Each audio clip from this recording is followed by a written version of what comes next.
그 다음에는 이제 기술 예측의 정의인데요. 기술 예측이라고 하면 이제 가장 핵심 개념이 합리적이고 과학적인 방법이 있어야 되고요. 그 다음에 거기에는 방법론도 과학적인 방법론도 있어야 되고, 그리고 실증적으로 그러니까 신뢰성 있는 자료를 기반으로 한다는 게 이제 핵심 개념인 것 같습니다. 그리고 거기 이제 그 예측의 대상이 기술일 때 그거를 이제 기술 예측이라고 하고요. 그러니까 보통 기술 예측을 영어로 하면 이제 테크놀로지 포캐스팅이라고 하는데, 포캐스팅하고 이제 비슷한 용어가 이제 보면은 프레딕션이 있고 포사이트가 있는데요. 제가 이제 그 포캐스트와 프레딕션 그리고 포캐스트와 포사이트의 차이점을 보면, 포캐스트와 프레딕션의 차이점은 포캐스트는 합리적이고 과학적으로 이제 미래의 특정 시점을 예측하는 반면에, 프레딕션은 미래뿐만 아니라 과거 시점, 그리고 그게 어떻게 불명확한 시점에 대한 그런 단순한 추측, 과학적인 방법이 아니라 단순한 추측을 하는 건 이제 프레딕션이라고 한다고 합니다.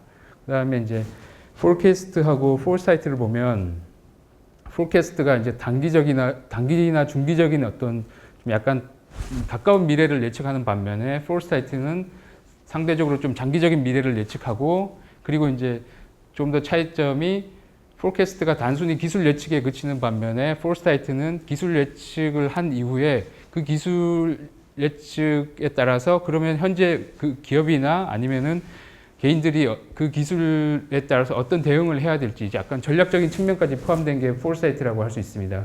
그래서 요새도 보면 테크놀로지 포캐스팅보다는 좀 더 나아가서 이제 테크놀로지 포사이트라는 용어를 많이 쓰더라고요. 약간 전략적인 측면까지 다 감안한 그런 개념이 되겠고요. 그 다음에 기술 예측의 역할로 보면, 일단 지도로서의 역할을 한다. 왜냐하면 기술 예측을 하다 보면 관련 자료들도 많이 수집하고 기초 자료를 수집하게 되는데, 그 기초 자료들이 향후 기술 개발에 있어서 지도로서 활용될 수 있고요. 그 다음에 의사결정, 향후 기술 예측이 되면 그 기술 예측에 따라서 지금 현재 시점에 기업들이 어떻게 의사결정을 해야 되는지, 마지막으로 이제 R&D 측면에서는 이제 어떤 쪽을 개발해야 될지가 상당히 불확실한데, 제대로 된 기술 예측 하에서는 R&D에 있어서도 불확실성을 줄이고 비용도 최소화할 수 있을 것 같습니다. 그 다음에 기술 예측의 유형인데요. 일단은 규범적인 방법하고 탐구적인 방법, 이렇게 나누는 게 있고, 그 다음에 뒤에 가면 이제 정량적인 방법과 정성적인 방법으로 나누는 게 있습니다. 규범적인 방법하고 탐구적인 방법의 가장 큰 차이점은, 규범적인 방법은 제가 이해하기로는 일단은 그 기술이 미래에 실현이 된다는 걸 기본 가정으로 하고 있습니다. 그래서 그 기술이 실현될 때 그 기술의 실현 시기가 어떻게 될지 그런 거를 이제 예측하는 방법이고요. 반대로 탐구적인 방법은 그 기술이 이제 실현이 되는지 안 되는지 자체도 불확실한 상황에서 그 과거의 사실이나 아니면 데이터를 기반으로 해서 미래를 예측하는 게 탐구적인 방법이라고 할 수 있고요. 이렇게 이론적으로 이제 이렇게 나누는 방법이 있고, 뒤에 보면 이제 정성적인 방법하고 정량적인 방법은 뭐 아시겠지만, 정성적인 방법 같은 경우에 해당 전문가들한테 직접 이제 물어서 하는 이제 좀 질적인 방법이고, 정량적인 방법은 과거 데이터의 어떤 시계열 패턴을 기준으로 해서 미래를 예측하는 그런 방법이 되겠습니다. 그래서 요거를 이렇게 사분면으로 나누어 볼 수가 있는데요. 뭐 탐구적인 방법이자 정성적인 방법은 델파이나 뭐 시나리오, 브레인스토밍, 설문조사 같은 방법이 있고, 나머지도 각 사분면에 이런 방법이 있는데, 저도 책을 읽다가 보면 여기 언급되어 있는 방법 말고도 기술 예측 방법은 뭐 한 100여 가지가 될 정도로 상당히 많다고 합니다. 그런데 그 기술 예측 방법들이 다 저 4분면 중에 어느 하나에 딱딱 정형화가 돼서 들어가는 게 아니라, 그 방법을 활용함에 있어서 뭐 정성적인 방법이어도 정량적인 방법을 어느 정도 활용할 수도 있고 하기 때문에, 그 딱딱 나눠지는 게 아니라 경계선에 물리는 방법들도 있고, 그렇게 여러 가지 방법이, 기술 예측 방법이 저렇게 4가지 사분면으로 이론적으로 나눠질 수 있다는 걸 말씀드리고요. 그래서 그렇게 한 100여 가지 되는 기술 예측 방법 중에 그러면은 우리가 향후에 기술 예측을 할 때 어떤 방법을 써야 되는지, 뭐 가장 사용하고 그냥 쉬운 방법을 써야 되는지 그런 거에 따라서 이제 선택의 기준이 있는데요. 일단은 대상 기간에 따라서 이제 좀 달라진다고 합니다. 그래서 예를 들어서 뭐 이론적으로는 기본적으로는 단기 예측 같은 경우는 과거 자료를 기반으로 해서 이제 미래 추세 분석을 하면은 어느 정도 쉽게 할 수가 있기 때문에 단기 예측 같은 경우는 계량적인 기법에 좀 의존하는 경우가 있고요. 뭐 예를 들어서 금융권 같은 경우는 뭐 증권사 애널리스트들 보면 이제 기업들의 다음 분기 뭐 수익성이나 매출액 추세 분석할 때 뭐 질적 분석을 하진 않거든요. 그냥 그 기업들의 과거 매출이나 경영 성과 같은 거를 대입해서 대략적으로 이제 분석을 하는데, 반면에 이제 뭐 10년, 20년 뭐 넘어가는 장기 예측 같은 경우는 그 중간중간에 그 과거 추세 이외에도 그 중간중간에 전반적인 구조적인 변화가 있을 수 있는 환경 변화가 있을 수 있거든요. 그런 것까지 다 고려하면 추세 분석으로 하면 상당히 예측이 틀려질 수 있는 가능성이 높으니까 해당 분야의 전문가들의 의견을 듣는 방법도 좋은 방법이라고 합니다. 그리고 이제 다음으로는 이제 복잡성과 역동성인데, 어떤 요즘 있는 IT 기술 같은 경우는 상당히 이제 뭐 상당히 빨리 바뀌지 않습니까? 그런 경우는 좀 이렇게 단기적인 예측을 하고, 좀 그런 기술을 하고, 그 다음에 뭐 기술 자체가 상당히 그 변화 주기가 상당히 길 경우에는 좀 다른 방법이 약간 달라진다고 하고요. 그 다음에 예측 자료의 형태, 뭐 시계열이 예를 들어서 뭐 아까 보셨던 P2P 대출 같은 경우는 뭐 금융위기 이후에 생겼지만 실제로 과거 데이터들이 쌓여진 게 얼마 안 되거든요. 그런 것 같은 경우는 이제 좀 시계열 자료에 대한 신뢰성 확보가 안 되니까 약간의 뭐 좀 질적인 방법을 고려할 수도 있겠고요. 그 다음에 좀 과거 시계열 자료가 많이 모여 있는 것 같은 경우는 시계열 분석도 어느 정도 타당할 것 같고, 그 다음에 뭐 정확성을 얼마나 요구하고 있는지, 그 다음에 예측하는데 비용과 예를 들어서 이제 뭐 제 경우에서 보면은 이제 기술 예측은 아닌데, 예를 들어서 저희 같은 경우는 향후 이제 뭐 예를 들어서 연말이 되면 향후 3년 정도의 뭐 경영 계획을 수립하거든요. 그렇게 보면은 향후에 시장에서 대출이 얼마나 증가할지, 그 다음에 뭐 그런 걸 이제 예측을 해서 경영 계획을 세우거든요. 그러면은 뭐 내년에는 어느 정도 영업을 해야겠다, 뭐 이런 계획을 세우는데, 그 시계열 자료가 예를 들어서 거기 이제 사용되는 시계열 자료는 과거 뭐 개인이나 기업 대출이 매년 얼마나 증가했는지, 그 다음에 GDP가 얼마나 성장했는지, 그런 이제 과거 뭐 통계 자료들을 활용해서 미래를 예측을 하는데 사용을 하고 있거든요. 그런 자료.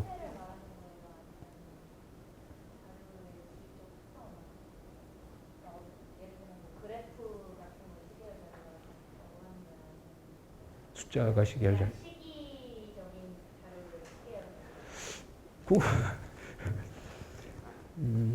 그냥 시기별로 나와 있는 그 자료를 죄송합니다. 제가 예. 그리고 뭐 비용과 시간 측면에서 이게 뭐 급하게 빨리빨리 의사결정을 해야 된다 그러면은 뒤에 나올 델파이 기법 같은 경우는 상당히 시간이 오래 걸리거든요. 그런 기법을 쓰는 데는 좀 무리가 있을 것 같고, 그 다음에 예측 방법의 이용 가능성, 지금 우리 조직상으로는 델파이 기법을 다룰 수 있는 전문가가 없다. 그러면 다른 방법을 이제 가용한 방법을 쓰고 그렇게 이제 예측 방법을 활용한다고 합니다. 이용과 시간 측면으로 앞에 있는 저 4사분면을 한번 보면 어떻게 돼요?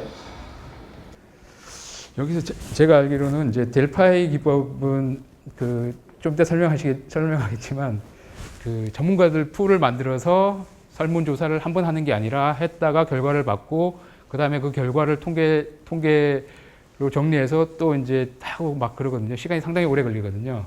그런 경우는 이제 시간이 많이 걸리고, 그리고 또 전문가 섭외하고 그 관리하려면 비용도 많이 걸릴 것 같고요. 시나리오 분석 같은 경우는 상대적으로 좀 뭐 이게 정도에 따라서 다를 것 같습니다. 방법론 자체가 비용과 시간이 많이 걸리는 게 아니라 어떻게 하냐에 따라서도 좀 같은 시나리오 방법 같은 경우는 뭐 예를 들어서 뭐 거시 환경이나 아니면 산업 환경 분석에서 치밀하게 하면 상당히 시간이 많이 걸릴 것 같고요. 좀 단순하게 하면 시간이 좀 적게 걸릴 것 같고, 가장 이제 좀 일반적으로 보면은 추세 분석 같은 경우는 기존의 그냥 통계 자료 같은 걸로 다 바로 이용할 수 있으니까 그런 측면에서는 이제 시간이나 비용이 좀 상대적으로 다른 기술들에 비해서 좀 적게 걸리는 그런 측면이 있습니다. 그러니까 이거를 뭘 하나 선택해야 된다라기보다는 이 해당되는 기업에 대해서 우리가 사용할 수 있는 다양한 형태의 기술 예측을 해주는 것. 이게 여러분들 지금 이제 팀 프로젝트를 할 때에도 기본으로 우리가 하고 있는 이런 기술 예측 방법이 있겠지만은 이 현재 그 기업의 상황, 예를 들어서 그 기업에서 어떤 전문가를 갖다 보유했다든지 아니면은 그 기업이 현재 가지고 있는 시간적인 여유나 비용이 얼마나 된다든지 이런 얼마나 이 기업에서는 지금 정확한 자료를 갖다 원하는지 이런 거에 따라서 우리가 그 해당이 되는 선택 기준을 갖다 선정을 해서 그에 맞춰서 선택하고 그 기준에 맞춰서 이 적절한 꼭 하나가 아니라 그 가급적이면은 2개 이상의 그런 분석 기법을 사용을 해서 해당되는 기업의 변화를 갖다 보는 게 중요하겠다 싶어요. 하나 궁금한 게 있는데요. 추세 분석에서 정확도를, 그러니까 사실 이게 정확도가 높기가 조금 어려울 것 같은데 거기서 정확도를 높이기 위해서 어떤 방법을 이용하나요? 사실 정확도 이게 정확하다는 거는 예를 들어서 지금 2015년인데 2010년을 대상으로 추세 분석을 한다고 그러면 지금 그게 정확한지 아닌지는 모르지 않습니까? 그때 가서 알 수 있지. 근데 최대한 이제 정확성을 높인다는 건 현 시점에서 이제 알기는 힘들 것 같고 최대한 이제 좀 근거가 되는 자료들을 논리를 좀 최대한 논리를 좀 이용하는 자료나 논리 같은 거를 좀 이렇게 허점이 없도록 그러니까 단단하게 만드는 작업이 필요한 거고요. 실제로 보시면은 정부나 아니면은 그냥 민간기관들에서 3, 4년이나 아니면 5년 예를 들어서 지식경제부에서 전력산업 예측할 때 보통 한 20-30년 후까지 예측을 하거든요. 근데 실제로 과거 자료 보면 2015년 기준으로 보면 상당히 많이 다릅니다. 그러니까 그 정확성을 높인다는 거는 예측하는 시점에서는 알 수는 없겠죠. 근데 최대한 근거 자료를 얼마나 많이 활용할지. 예를 들어서 이제 우리가 지금 시점에서 기술 예측의 정확성을 높이고 싶다. 최대한 좀 논리적으로 완벽하게 하고 싶다 그러면은 근거가 되는 자료도 최대한 많이 이용하고 예를 들어서 환경 분석에 있어서도 단순히 경제나 아니면 산업 내 경쟁 환경만을 볼 게 아니라 관련 법제도나 정책, 그 다음에 어떤 사회 변화 이런 여러 가지를 볼 수가 있겠죠. 그러니까 어떻게 방대한 자료를 이용하고 논리를 탄탄히 하느냐에 따라서 정확도에 정확도에 신경을 쓸 경우는 그런 노력이 필요할 것 같습니다.